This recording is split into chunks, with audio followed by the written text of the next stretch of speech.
हाय दोस्तों, कैसे हो? आप सभी को अपना एग्जाम ऑर्बिट यूट्यूब चैनल में स्वागत है। जिस प्रकार एक योद्धा को रणभूमि में जाने से पहले युद्ध अभ्यास करना अति आवश्यक होता है, उसी प्रकार एक विद्यार्थी को एग्जाम में जाने से पहले एग्जाम की तैयारी करना अति आवश्यक होता है। जिसे बोर्ड पे दिया गया है कि सिद्ध कीजिए कि दिए गई संख्या क्या यह एक परिमेय संख्या है। जैसे √5 को सिद्ध करना है, 7/5 है, √3 है, 3+2/5 है।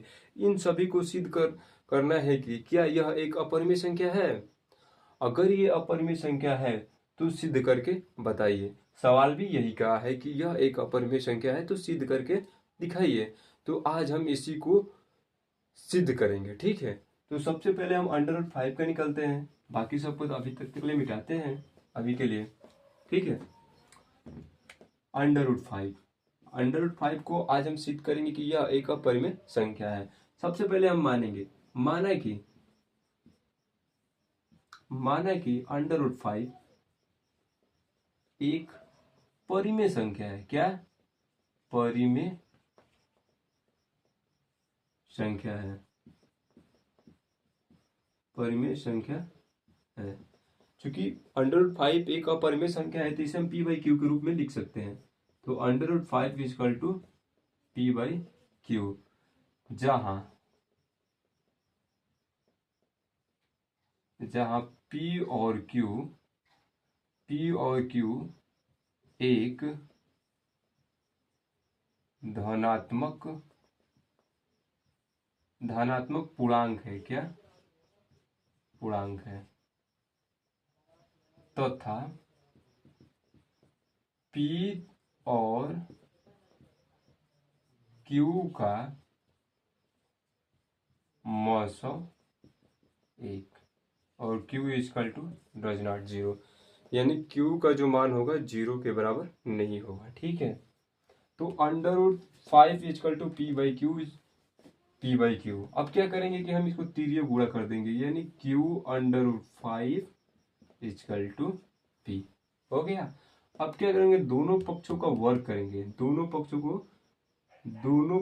का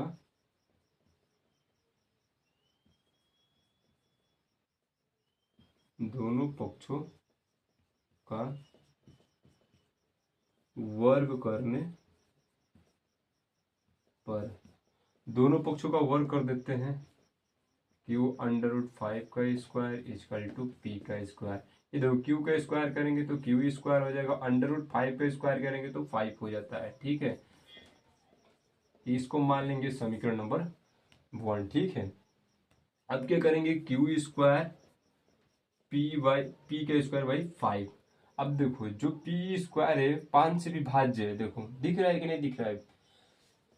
तो हम लिखेंगे p स्क्वायर 5 से विभाज्य है, अतः p भी 5 से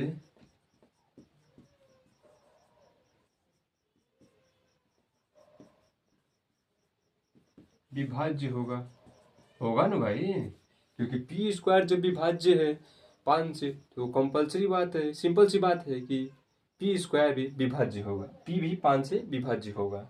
उसी प्रकार माना कि p = 5m मान लिया। चूंकि p का मान समीकरण 1 में रखने पर, अब p का जो मान है हम समीकरण 1 में यानी इसमें लिया के रख देंगे, यानी 5q² = p के जगह पे क्या रखेंगे 5m, और इसका क्या है स्क्वायर है, क्योंकि यहाँ समीकरण में p का स्क्वायर दिया है, ठीक है। ये देखो p का स्क्वायर p5 और q का स्क्वायर, ये देखो 5 का स्क्वायर करेंगे तो 25 हो जाएगा, ये m का स्क्वायर हो जाएगा, ठीक है। m का स्क्वायर ये देखो 5 से 5 बार में कट जाएगा, यानी q² = 5 एम स्क्वायर, यानी m square is equal to q square by 5। अब देखो क्यू स्क्वायर भी 5 से विभाज्य हो गया, क्यू स्क्वायर भी 5 से विभाज्य, तो हम लिखेंगे फिर से कि क्यू स्क्वायर 5 से विभाज्य है, अतः क्यू भी 5 से विभाज्य होगा। अभी देखो क्या कह रहा है कि P भी 5 से विभाज्य होगा और Q भी 5 से विभाज्य होगा।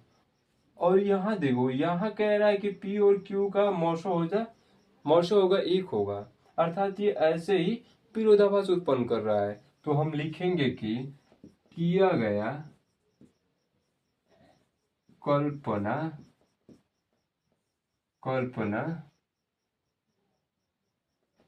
विरोध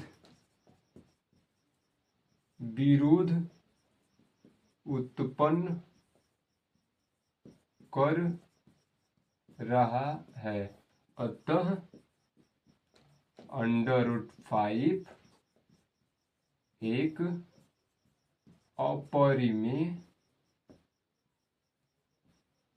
अपरिमेय संख्या है।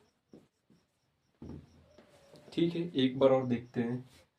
कह रहा है कि √5 एक अपरिमेय संख्या है, सिद्ध कीजिए। तो माना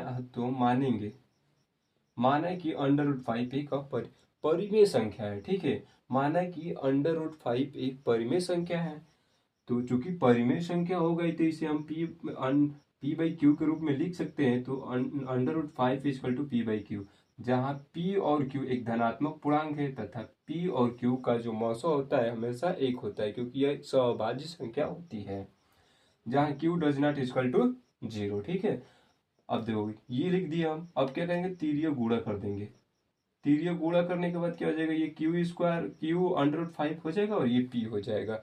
अब ये करेंगे, दोनों पक्षों का हम गुणा कर देंगे। अब दोनों पक्षों का दोनों पक्षों का वर्ग कर देंगे। दोनों पक्षों का वर्ग कर देते हैं, तो ये q√5 का वर्ग इक्वल टू p का वर्ग।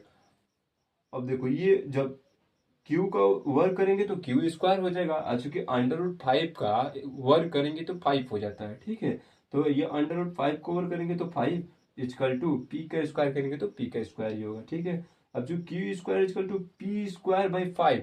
अब ये देखो p स्क्वायर जो है 5 से विभाज्य है, तो इसी को हम लिखेंगे p स्क्वायर 5 से विभाज्य है, अतः p भी 5 से विभाज्य होगा। ठीक है, उसी प्रकार फिर माना कि p इक्वल टू 5m, ये माना है अपने आप। ठीक है, तो अब देखो p का जो मान है समीकरण नंबर 1 में रखते हैं। जो समीकरण ये माना है कि समीकरण 1, इसी में हम रख देंगे p के जगह पे इतना, p के जगह पे हम 5m रख देंगे। ठीक है, ये देखो 5q square equal to 5m का होल स्क्वायर। ठीक है, स्क्वायर है इसलिए स्क्वायर दिए है वहां पे। ठीक है, अब देखो 5q स्क्वायर इक्वल टू, अब इसका स्क्वायर 5 ही करेंगे 25 हो जाएगा, m का स्क्वायर करेंगे तो m स्क्वायर हो जाएगा। ठीक है, अब ये देखो 5 से 25 कट जाएगा 5 बार में, उसके बाद q square equal to 5m square. अब देखो m square equal to q square by 5, थोड़ा सा चेंज करके लिख दिए हैं उसको। ठीक है, अब देखो q स्क्वायर बाई 5 चूंकि 5 भी इस q स्क्वायर भी 5 से विभाज्य है, तो q स्क्वायर भी 5 से विभाज्य है, तो फिर लिखेंगे उसी प्रकार की q स्क्वायर 5 से विभाज्य है, अतः q भी 5 से विभाज्य होगा। लेकिन यह तो विरोधाभास उत्पन्न कर रहा है। यहाँ कह रहा है कि p और q का जो मौसा होगा 1 होगा और यहाँ 5 आ रहा है, तो हम लिखेंगे कि किया गया कल्पना, यानी जो माना गया है वो कल्पना ही तो किए हैं, कि किया गया कल्पना विरोध उत्पन्न कर रहा है, अतः √5 एक अपरिमेय संख्या है।